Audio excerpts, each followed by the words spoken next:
ONU, enfim, reconhece que o governo de Maduro é ditatorial. E aí, o que é que você acha disso? Eu vou trazer aqui notas tanto da ONU que está dentro da Venezuela, como também nota da ONU na Argentina, falando acerca do fato desse governo da Venezuela que parece-me que agora acordaram. Há muito tempo que se fala que o governo de Maduro é um governo ditatorial e até então ninguém havia afirmado isso, mas agora a ONU traz notícias acerca desse ponto que já não era mais surpresa para ninguém. Olá, eu sou Cleiton Pereira e estou aqui direto do canal Furabulhas, trazendo para você notícias quentíssimas.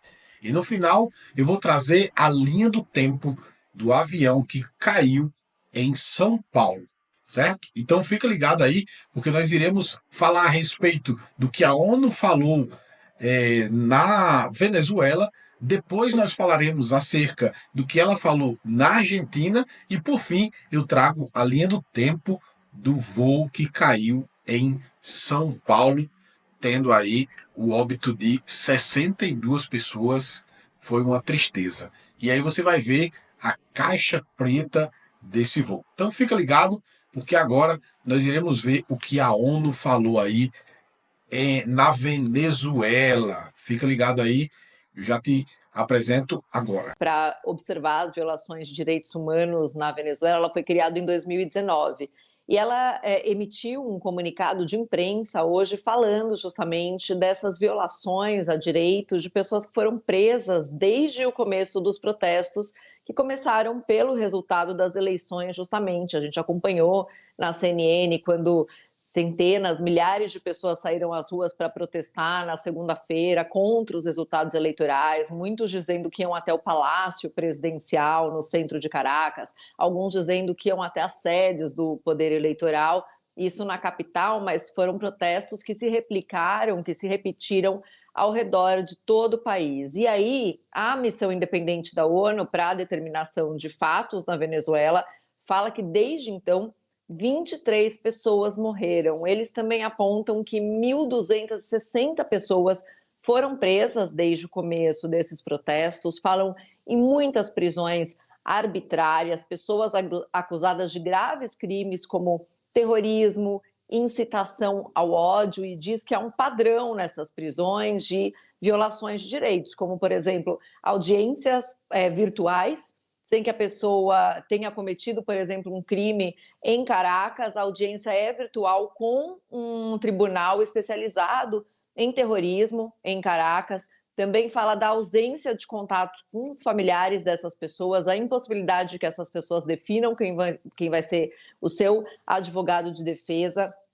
A missão da ONU também fala que recebeu informação de mais de 100 prisões de crianças e adolescentes desde o começo dos protestos.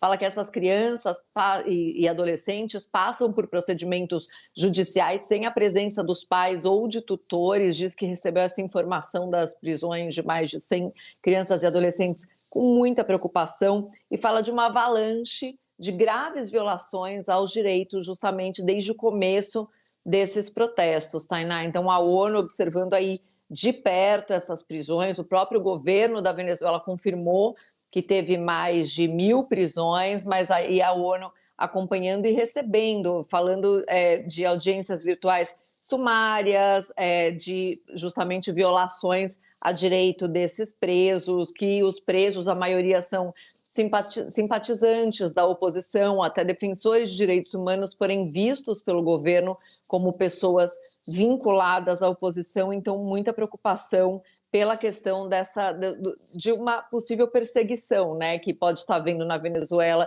a gente que está protestando. E a gente também vem acompanhando, claro, diversas denúncias da equipe de Maria Corina Machado e do candidato Edmundo Gonzalez, de integrantes de sua campanha que foram presas desde o dia seguinte às eleições. A gente vem acompanhando que realmente está havendo uma ofensiva no sentido de prender mais pessoas do entorno deles, que o que a gente já vinha comentando e reportando, relatando desde o começo do ano. Será que só agora a ONU deu por conta que está dentro de um governo ditatorial, depois do povo se manifestar e ser assassinado à luz do dia? Será que a ONU estava se fazendo de boba? Será que ela estava se deixando enganar? Ou tem alguma coisa por trás de tudo isso? São perguntas que nós nos fazemos vendo tudo o que está acontecendo agora no governo de Maduro. E agora a ONU, não só na Venezuela, mas também na Argentina, também se pronuncia, e aí eu trago notícias de lá, direto da Argentina, para você entender. Para você entender tudo o que está se passando, tanto na Venezuela quanto em toda a América Latina, que aos poucos vem se manifestando, e espero que tenhamos uma levantada em favor do povo da Venezuela, porque o governo ditatorial só favorece a Maduro e a ninguém mais. E claro, quem sabe aí também o narcotráfico agradece. Mas vamos ver notícias aí da ONU que está na Argentina. O documento publicado pela missão independente da ONU afirma que 23 pessoas morreram e pelo menos 1.260 foram detidas na Venezuela desde o dia das eleições presidenciais em 28 de julho. A maioria das mortes foi ocasionada por disparos com arma de fogo. Em 18 casos, as vítimas eram homens com idades inferiores a 30 anos. A presidente da missão, Marta Valinhas, pediu que as mortes sejam investigadas exaustivamente e disse que, se for confirmado o uso abusivo da força letal pelas autoridades, os envolvidos devem ser responsabilizados. A missão também denunciou o que chamou de uma avalanche de graves violações aos direitos humanos e cobrou investigações.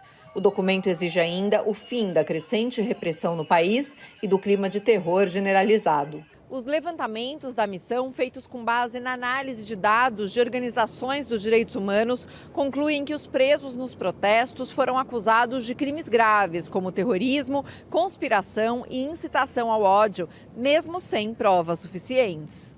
Segundo a ONU, jornalistas, defensores dos direitos humanos e opositores do governo estão entre os detidos. A missão diz também ter recebido informação especialmente preocupante sobre prisões de mais de 100 crianças e adolescentes acusados pelos mesmos crimes graves que os adultos detidos e que estariam sem a presença dos pais ou tutores durante procedimentos judiciais.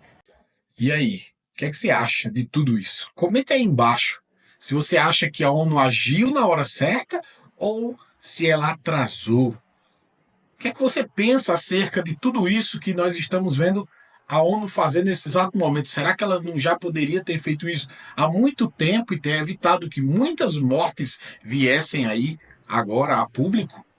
Viesse à tona? Cadê os salva-vidas que não se manifestaram antes do problema existir? Onde estão?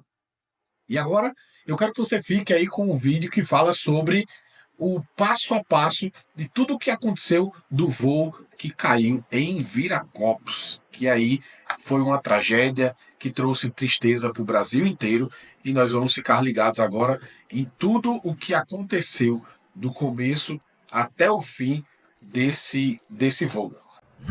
Na última sexta-feira, o Brasil viveu um dos maiores desastres aéreos da sua história. Um avião da Voipés com 58 passageiros e 4 tripulantes caiu em Vinhedo, no interior de São Paulo. Infelizmente, ninguém sobreviveu. A aeronave tinha saído de Cascavel, no Paraná, com destino ao aeroporto de Cumbica, em Guarulhos. Vamos entender passo a passo o que aconteceu da decolagem até o momento da queda na linha do tempo. O avião, modelo ATR 72500, decolou às 11h56. Meio-dia e 23, ele atingiu 5.000 metros e manteve essa altitude até às 1h21, quando começou a perder altura. Foi nesse momento que a aeronave fez uma curva brusca. Segundo a Força Aérea Brasileira, a partir daí, o avião parou de responder às chamadas do controle de aproximação de São Paulo. Não houve nenhum pedido de emergência ou relato de problemas com o tempo. Um minuto depois, às 1h22, a aeronave estava a apenas 1.250 metros de altitude, uma queda de cerca de 4.000 metros em uma velocidade de 440 km por hora. Às 1h26, o Departamento de Controle do Espaço Aéreo acionou o salva-aéreo, que localizou a aeronave acidentada em um condomínio. Inicialmente, a companhia aérea tinha informado que havia 61 vítimas, mas corrigiu o número no sábado. No mesmo dia, o Corpo de Bombeiros terminou de retirar os 62 corpos do local do acidente e todos foram levados ao Instituto Médico Legal para identificação e liberação para as famílias. A Força Aérea informou que o Laboratório de Análise e Leitura de Dados de Voo e o Centro de Investigação e Prevenção de Acidentes Aeronáuticos iniciaram a análise dos 2 gravadores de voo, conhecidos como caixa preta. O relatório preliminar sobre o acidente deve ficar pronto em 30 dias. E aí, o que é que você acha de tudo o que aconteceu aí nesse voo? Muito estranho ou tudo normal?